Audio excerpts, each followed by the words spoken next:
Hello ভাই, আপনারা আসলে আপনাদের সাথে একটু কথা ছিল আমার ভাই। হ্যাঁ, আপনাদের সাথে একটু কথা ছিল কি কথা বলবো তোমার সাথে? ভাই।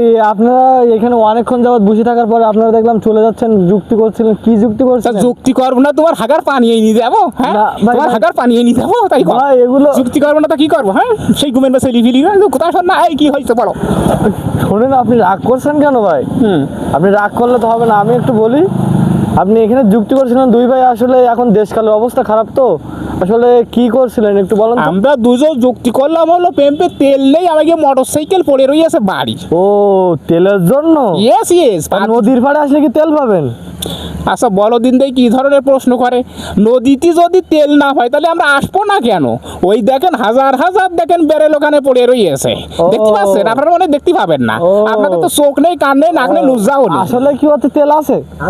আছে মানে ওই দেখেন তেলের জাহাজ এসেছে, ওই দেখেন। একটু নিচে করে দেখান দর্শক, ওই দেখেন।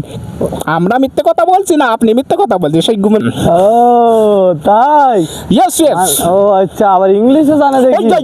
ও আচ্ছা আচ্ছা আচ্ছা আচ্ছা, তাহলে আপনারা ওই তেল সম্পর্কে যুক্তিসম্মত কথা বলছেন। এইবার পথে এই সুখ হোক মামু। ও, তাহলে দেখতে পাচ্ছেন গাইস, এনারা তেলের জন্য আসলে এমন এমন জায়গায় যাচ্ছে যেখানে ভাবতেও অবাক লাগে। এখনও দেখতে পাচ্ছেন যে দুই এক কান করে মোটরসাইকেল যাচ্ছে, কিন্তু আসলে তেল এত পরিমাণ সংকটের কারণে এরা নদীর পাড়ে এসে ব্যারেল খুলতেছে আর কি।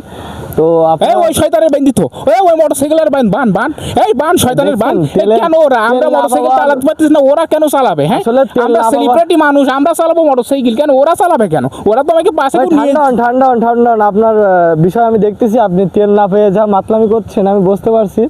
আপনি একটু ঠান্ডা হন।